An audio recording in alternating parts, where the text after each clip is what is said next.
students, this is the part 7 of the chapter Human Reproduction.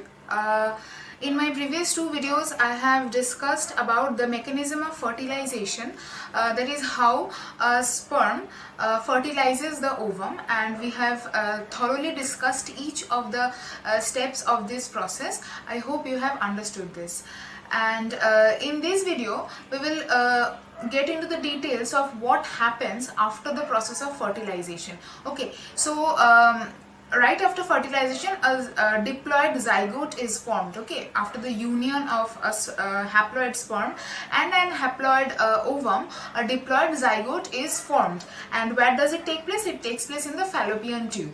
Okay, so after this zygote is formed, it will then travel to the uterus and get implanted to the endometrium of the ovary, right? So during its travel from the fallopian tube till the uterus, the zygote will undergo certain changes. Obviously, it will undergo repeated cell divisions, and thus its structure will come under certain changes. And today we will study about the some important changes during the development of the embryo. Okay, so let's get into the details of the development of the embryo.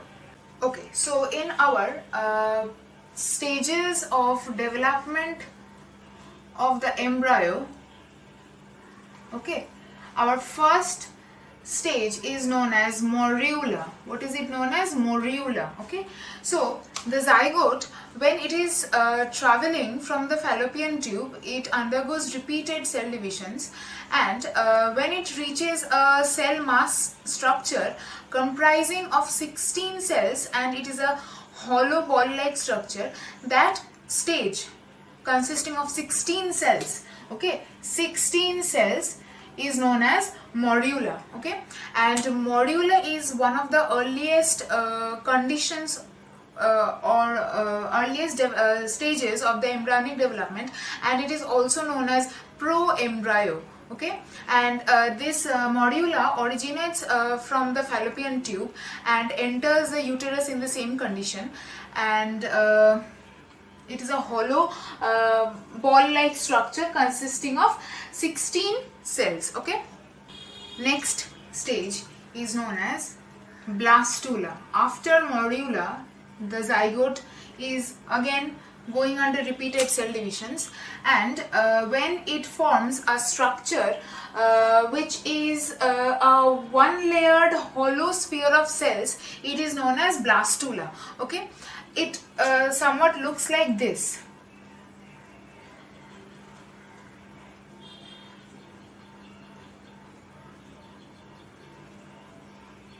So this is one sphere, and it has at the top, it has a mass of cells at one place. So it is the blastula, which is a hollow one-layered sphere of cells, and here mammalian blastula is known as blastocyst. Especially mammalian blastula is known as blastocyst, and in among mammals, human blastula human blastocyst consists about, so in human beings, when blastocyst is like this, it consists of about 70 to 100 cells in it. So morula was 16 cells, and in human beings the blastocyst consists of 70 to 100 cells in it. The third stage, the third important stage, is known as gastrula.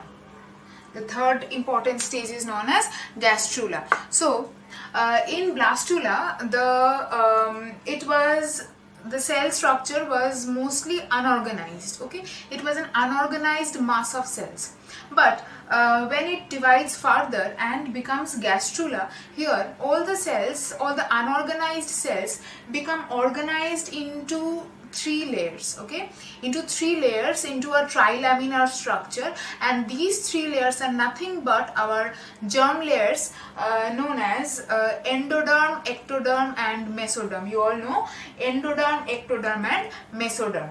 Okay, so gastrula possesses 3 layers, okay, and gastrulation involves cell movement which enables the embryo to attain new shape and morphology, and gastrulation is followed by organogenesis.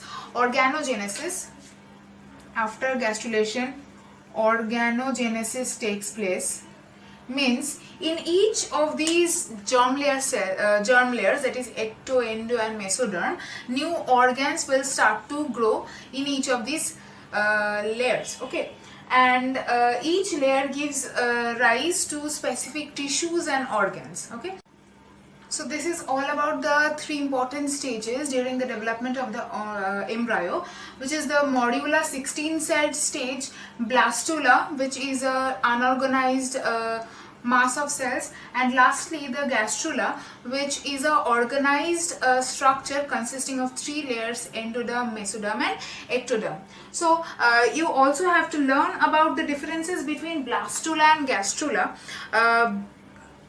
It is very easy, you will get it in your book. I will provide the PDF for you to learn from. So what are the basic differences between blastula and gastrula? Blastula comes from morula and gastrula comes from blastula. Very easy, right? Which first point is about their origin, okay. Next next point is blastula is one layered, single layered, okay, as I said, and gastrula is 3 layered, consisting of 3 layers. Next the next point is blastula is formed by rapid mitotic division and gastrula is formed by slow mitotic division, okay. So these are the 3 very easy and basic points which are the differences between blastula and gastrula. Next topic for today is implantation.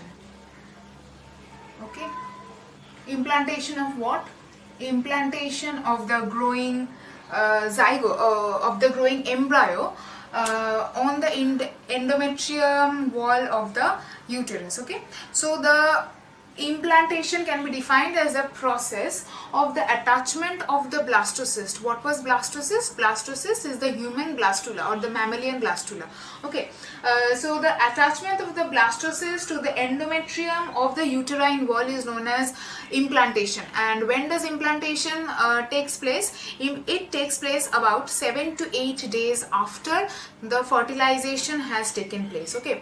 Where does the implantation takes place? Obviously in the uterus, on the endometrium, but uterus is quite a large space. Where exactly where it takes place? In the fundus region of the uterus. While I was discussing the female reproductive system with you in one of my earlier videos, I have discussed about the different parts, different areas of the uterus, okay. So in the fundus region of the uterus, the implantation of the zygote takes place. How does it take place?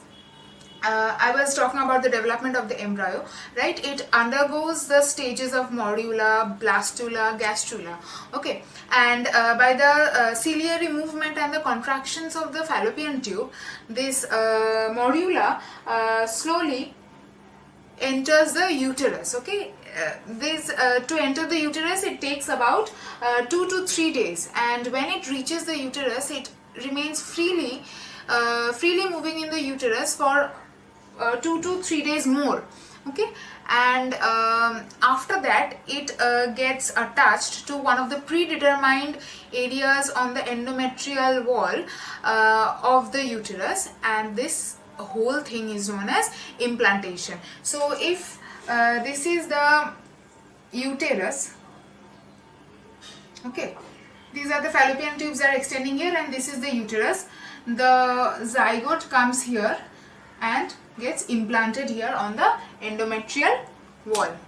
So students, I hope you have understood this. I discussed the different stages of the development of embryo and also about implantation. We also have a little bit left of this chapter, and we will discuss about that in the next video. Till then, stay safe and take care. Thank you.